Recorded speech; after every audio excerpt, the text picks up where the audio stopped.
The city lights shimmered through the glass walls of the towering office building, yet my eyes were fixed on the glowing screen that delivered my ruin. I stared at the email, the words burning like fire across my mind. The promotion I had fought for, sacrificed nights and weekends for, the opportunity that was the very culmination of my career, had been stolen. Amanda said, "They gave it to me. Can you believe it? Finally, all my hard work is noticed." Her voice carried the sweetness of false humility, but I knew better. She wasn't celebrating hard work, she was celebrating betrayal. My stomach twisted, my chest tightened, but I forced a smile into the phone, pretending her victory did not splinter my soul. "That's great, Amanda," I muttered, each word tasting like venom. I remembered every late night I had covered for her mistakes, every presentation I had polished when she was too busy playing politics. The truth clawed at me now. She had climbed on my back and crushed me under her heels. The office air felt heavier, like the walls themselves were pressing closer. A cold realization sank in. She had stolen my career, but I wasn't going to let her keep it. The decision ignited in silence, sharp and final. I would take it all back, no matter the cost. I sat in the silence of the office, long after Amanda's laughter ended. My screen went black, but the weight of betrayal clung to me like smoke. Memories of late nights returned, when exhaustion numbed my bones, but hope kept me alive. I thought of every sacrifice, every time I silenced my own needs for the dream of a future. Amanda had been beside me then, whispering support while sharpening her knives in the dark. The emptiness in my chest twisted into something new, something darker. I whispered into the void. She took everything from me. My voice sounded foreign, broken yet steady, as if someone else spoke through me. The rain outside tapped the windows like a cruel rhythm of mockery, each drop echoing the truth I refused to ignore. My reflection stared back from the glass, pale, furious, yet alive with something stronger than despair. I realized I wasn't broken. I was burning, and fire doesn't die quietly. The office that once felt alive with ambition now seemed like a graveyard. My chair creaked as I leaned back, staring at the ceiling tiles that looked like 1,000 unspoken accusations. Amanda's laughter replayed in my head, the kind that cut deeper than silence. My hand brushed the desk where I had spilled years of sweat, the wood now cold beneath my fingers. All those nights, all those chances I gave her, I muttered, bitterness thick in my throat. I remembered teaching her shortcuts on the software, fixing her broken slides minutes before big meetings, feeding her ideas she paraded as her own. My chest tightened with every thought, but beneath the hurt lay a truth rising with clarity. Amanda hadn't beaten me. She had simply stolen what was mine. And thieves don't keep stolen treasures forever. I rose slowly, the office floor creaking beneath my steps, as if warning me against the thoughts taking root inside me. My eyes scanned the framed awards on the wall, each one a lie, each one a lay, the cost of my sacrifice. Amanda's face filled my mind again, bright and polished, but beneath her glow, I saw the cracks. She had built her triumph on sand, and I was the storm waiting to wash it away. My pulse quickened as if my body knew before my mind could admit it. Revenge wasn't just a whisper anymore. It was a demand, urgent and undeniable. I clenched my fists, whispering, "You won't win." The city lights blinked outside like silent witnesses, and I knew the game had only just begun. The night stretched endlessly, but my mind refused to rest. I stared at the empty office floor, picturing Amanda striding across it tomorrow, basking in stolen glory. My chest burned, not with defeat but with a fire that demanded to be fed. This was no longer about a promotion. It was about justice, about reclaiming what was ripped from me with deceitful hands. The air tasted metallic, thick with a storm that hadn't yet broken. My reflection in the window no longer looked shattered. It looked dangerous. I said softly, "This isn't the end. This is the beginning." My voice echoed in the emptiness, the first promise of war whispered into the night. Morning came, but the weight of betrayal sat heavier than any night's silence. I walked through the office lobby, every step echoing against polished floors. The world moving as if untouched while my insides burned. People smiled, chatted, carried coffee cups and small talk, but I felt like a ghost among the living. My chest tightened as memories of sacrifice replayed like cruel reminders. I had given up birthdays, weekends, even the comfort of family dinners for this career. I had believed that effort would always be rewarded, that loyalty meant something. Yet Amanda's voice lingered like poison, her false cheer replaying in cruel loops. "They chose me, Ethan," she had said, twisting the knife with unshakable confidence. My reflection in the glass doors looked back at me, hollow-eyed yet alive, reminding me of everything I had lost. But loss had a way of awakening something deeper. Anger was no longer grief, it was fuel. And I realized this was only the beginning of the fire I was about to unleash. Amanda arrived at the office, with her victory glowing brighter than the morning sun. Her heels struck the floor with a rhythm that announced triumph, her smile wide, polished, designed to impress. I watched her from a distance, the world bending around her as if she were its center. Colleagues gathered near, showering her with congratulations, their voices rising in chorus, a symphony built on lies. "I can't believe it, Amanda, you earned this," one said, unaware of the truth beneath her charm. My stomach turned as her laughter filled the air, smooth and sweet like silk hiding steel. She knew I was watching, and in her brief glance, her eyes cut into me with cruel satisfaction. I lowered mine, masking rage with composure, but inside I swore she would regret every step taken in stolen shoes. If she wanted to play queen, then I would be the storm that toppled her throne. The day dragged like chains, but by evening I found myself at the dim corner of a bar, whiskey burning its way through my throat. Across from me sat Richard, a mentor I hadn't seen in years. His face carried lines carved by mistakes and survival, his eyes sharp but weary. He studied me in silence before finally saying, "You're carrying fire in your eyes, Ethan. That kind of fire either forges or destroys." I tightened my grip on the glass, my voice rough. "She stole everything, and I can't let her keep it." Richard leaned back, shadows stretching across his features as though they belonged to him. "Revenge is a heavy path," he said, his tone firm yet broken, as though speaking from his own scars. "If you walk it, you don't return the same." His warning rang heavy, but my resolve only deepened. If he had once walked this road, then he knew why I had to take it. Later that night, I sat across from Lucas, my oldest friend, the one who had stood by me in better days. His nervous eyes scanned my face as if he didn't recognize me anymore. "Ethan, this isn't you," he said quietly, pushing his drink aside. "You're talking like you're planning something dangerous." I leaned forward, voice low, steady but edged with fire. "She took everything, Lucas. Everything I worked for. Every dream I bled for. And I can't just let her walk away with it." His jaw tightened, unease flickering in his eyes. "I'll help you if I must," he said reluctantly, "but you're scaring me." I let out a bitter laugh, though it felt hollow. Fear was right. Fear was healthy. But fear would not stop me now.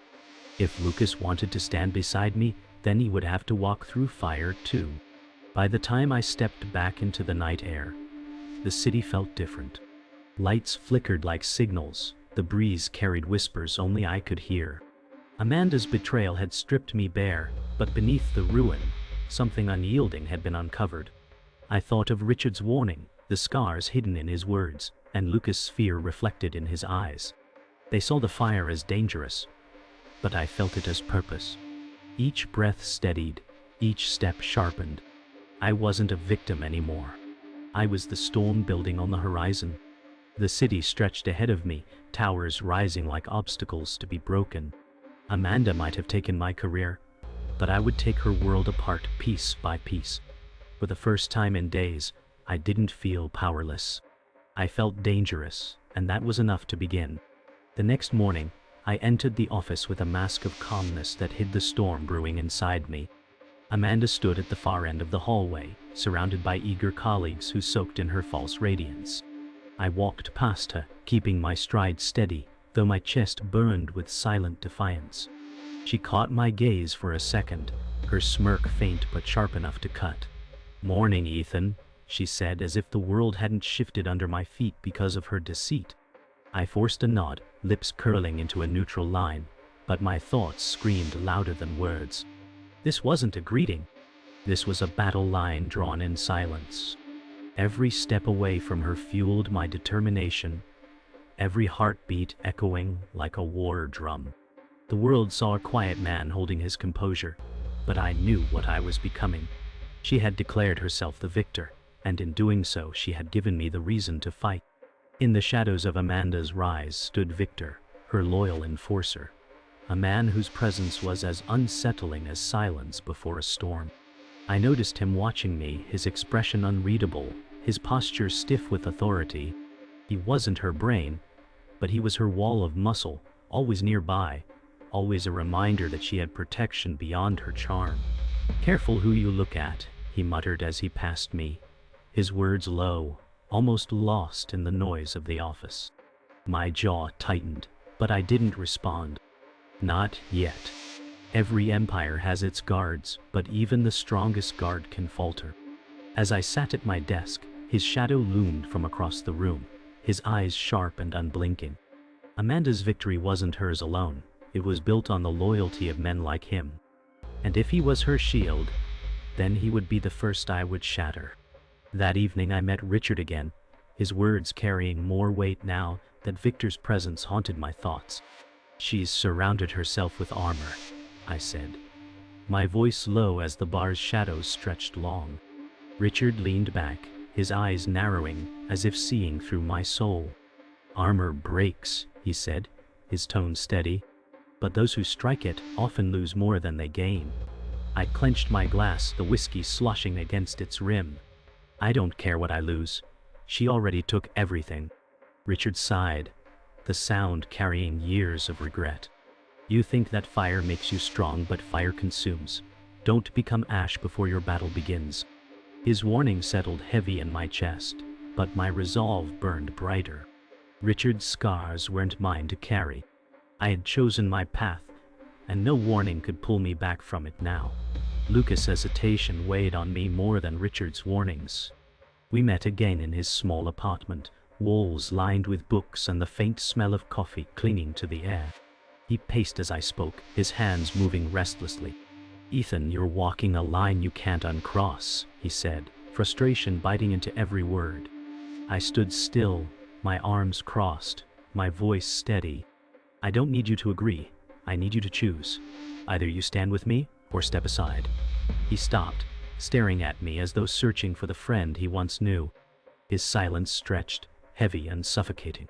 Finally he exhaled, rubbing his temples. "If I stay, I'll try to stop you. If I leave, I'll lose you. Either way, I can't win." His words pierced deeper than Amanda's betrayal, but I remained unmoved. I wasn't asking for comfort. I was demanding loyalty. Amanda's influence grew with each passing day, but so did the shadows around her. I overheard whispers in the hallway, subtle doubts creeping into conversations when her name was mentioned. She was admired, yes, but she was also feared. I leaned against a glass wall, listening to her voice echo through the conference room, commanding and polished, every word dripping with confidence. My fists tightened at my sides. This was no longer just about my loss.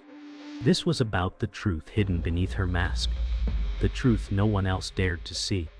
"Keep smiling, Amanda," I whispered under my breath, "because when it breaks, the world will see what you really are." The thought filled me with a strange calm, the kind that comes before a storm unleashes. My patience was no longer weakness. It was a blade being sharpened in silence. Amanda's triumph was not enough. She wanted to grind me into the ground.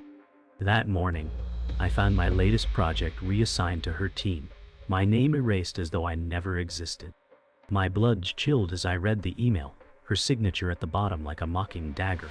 I stormed into the corridor, but her laughter carried from the boardroom before I could speak.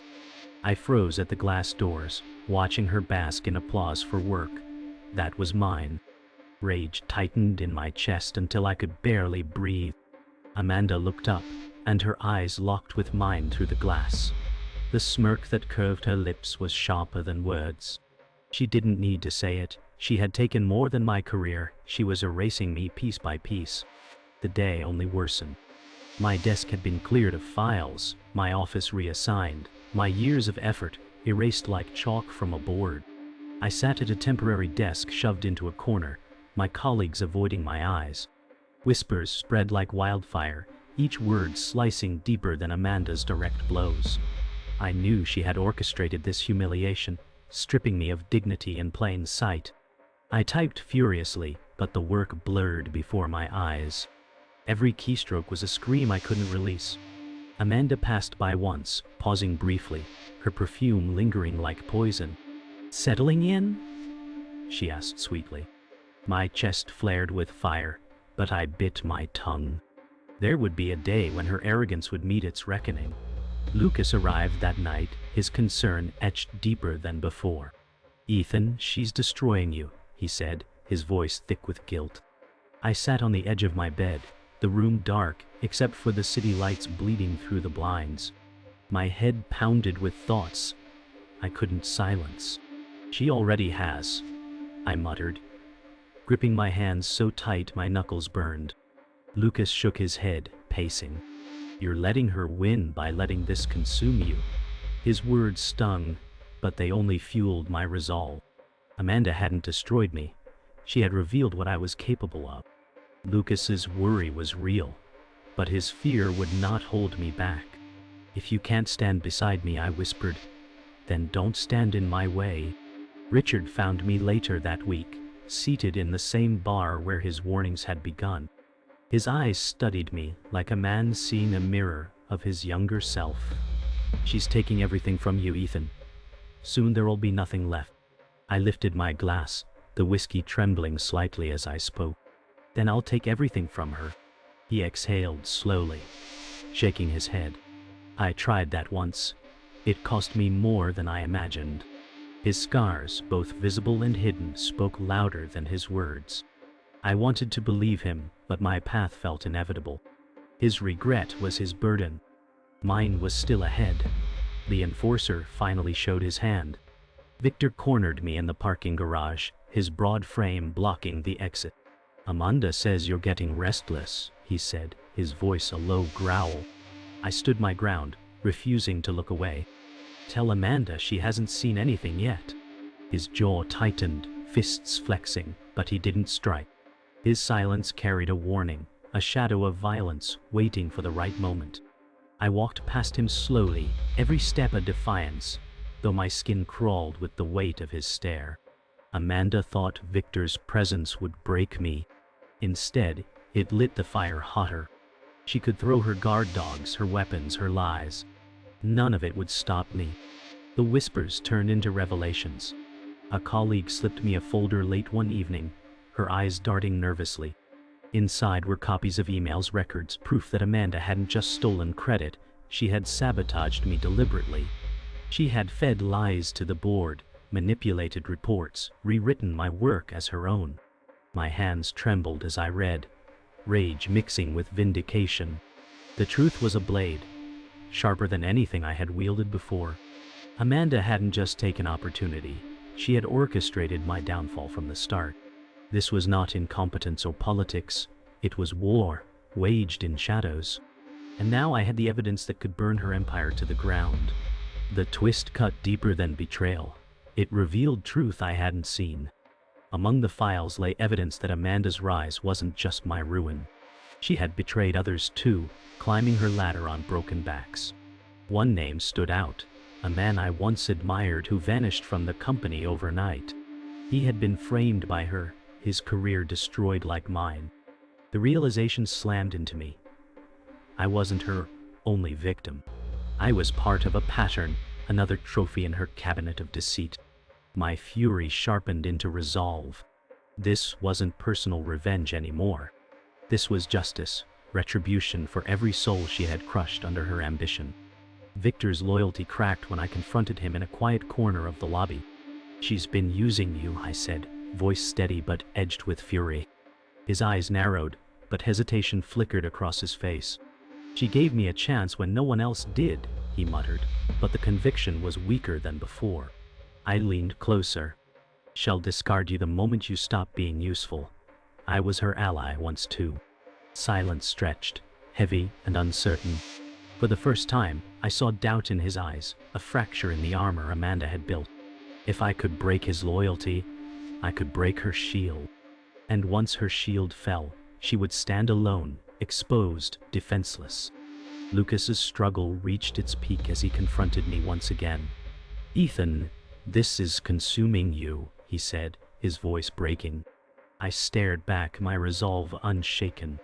"It's bigger than me now, Lucas. She's destroyed lives, not just mine." He shook his head, pain clouding his features. "If you keep going, you'll destroy yourself too." His plea cut deep, but I couldn't turn back. "Then let me burn," I whispered, the words colder than I expected. Lucas stepped back, his face a mixture of fear and sorrow. His silence was an answer. He would not stop me, but he would not save me either. That night I stood at my window, the city glowing like a battlefield, waiting to ignite. The evidence sat on my desk, a weapon sharper than any blade. Amanda's empire was built on lies, and I held the match that could set it ablaze. The thought of confronting her sent adrenaline surging through me, but beneath the fury was calm, a deadly calm that came with clarity. This wasn't revenge anymore. This was exposure, the unveiling of a monster who wore the mask of success. Tomorrow, Amanda would face the truth, and the world would finally see her for what she was. The confrontation began in the conference room, the battlefield of polished glass and steel where Amanda held court. I entered with my evidence, the room falling silent, as if the air itself sensed what was coming. Amanda's smile faltered for a moment, then returned sharper than before. "Ethan," she said, smooth as silk, "come to congratulate me again." I laid the folder on the table with deliberate calm. "No," I said, my voice low but steady. "I came to show them the truth." Gasps whispered through the room as I spread the papers across the table, every document a knife cutting through her mask. Amanda's eyes narrowed, her grip tightening on her pen, but she didn't reach for the files. Instead, she leaned forward, voice like venom. "Careful, Ethan. Accusations can end careers." I met her gaze, unflinching. "So can lies." The room erupted in whispers, but Amanda raised her hand, silencing them with practiced authority. She leaned back, confidence dripping from her posture even as the evidence lay before her. "You've always been dramatic, Ethan," she said. "You think anyone will believe you over me." My jaw clenched, but before I could respond, Lucas stepped through the door. His face was pale, his eyes heavy with conflict, but his voice was steady. "They'll believe him," he said. Every head turned, and Amanda's composure cracked for the first time. She shifted in her seat, her smirk wavering. Lucas walked closer, placing a hand on my shoulder. "I've seen enough of your games, Amanda. They need to know what you've done." His words cut deeper than my evidence. They struck her where she was weakest, credibility. The tension spiked as Richard entered unexpectedly, his presence commanding silence. He wasn't supposed to be here, but his voice carried scars of authority. "I warned you, Ethan," he said, his tone heavy with regret, "but now I see you had no choice." He turned his gaze to Amanda, his eyes sharp as knives. "And I warned you too, years ago. Lies don't hold forever." Amanda stiffened, her polished image fracturing as the walls closed in. She tried to speak, but Richard's words drowned her. "I watched too many lives destroyed by ambition. It ends here." His voice broke with memory, but his authority crushed the room into silence. For the first time, Amanda's mask truly slipped. Fear flickered in her eyes, small but undeniable. Victor stood at the edge of the room, his presence dark and watchful, but now his mask cracked. I turned toward him, my voice steady. "You've been her shield, Victor, but you've seen the truth. How long will you protect a liar?" His jaw tightened, his fists flexed, but then his gaze fell on Amanda. She looked at him, desperate, her polished confidence slipping away. "Victor, you know I made you," she whispered.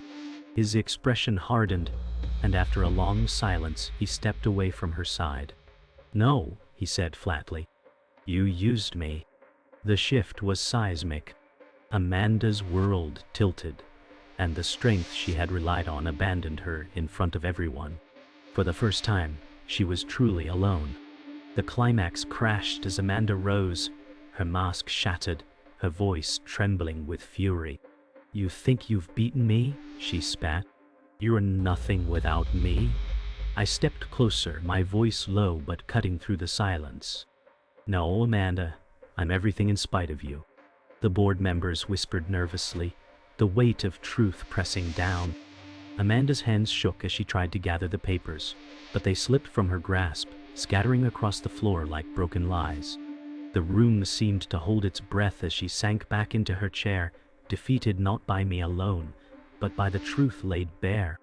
My chest heaved, but for the first time the fire inside me felt like victory, not destruction. The aftermath was quieter than I expected. Amanda remained seated, her empire crumbling in silence while the board's whispers filled the room. I gathered the papers, no longer shaking, and looked at her one last time. She had built her success on betrayal, but it had finally betrayed her. Lucas stood nearby, eyes heavy with both fear and relief. Richard nodded faintly, a silent acknowledgement that my fire had burned but not consumed me. Victor lingered at the door, silent, free of her shadow at last. I felt the weight of years lift from my chest, replaced with something I hadn't felt in months: clarity. The war was over, but its scars would remain. Amanda's downfall was swift. Within days, her position was stripped, her influence erased, her name whispered only as a warning. I watched from the sidelines, no longer chasing her shadow, but seeing her empire collapse like a house of cards. Lucas tried to speak to me, his words soft with concern, but I silenced him with a look. I wasn't broken anymore. I was rebuilt. Richard's voice echoed in my mind. Revenge consumes, but I had found a way to let it forge me instead.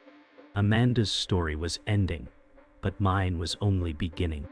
Lucas found me again on the rooftop, the city sprawling beneath us like a reminder of battles won and lost. "You got what you wanted," he said, his voice low. I nodded, eyes fixed on the horizon. "No, I got what she deserved."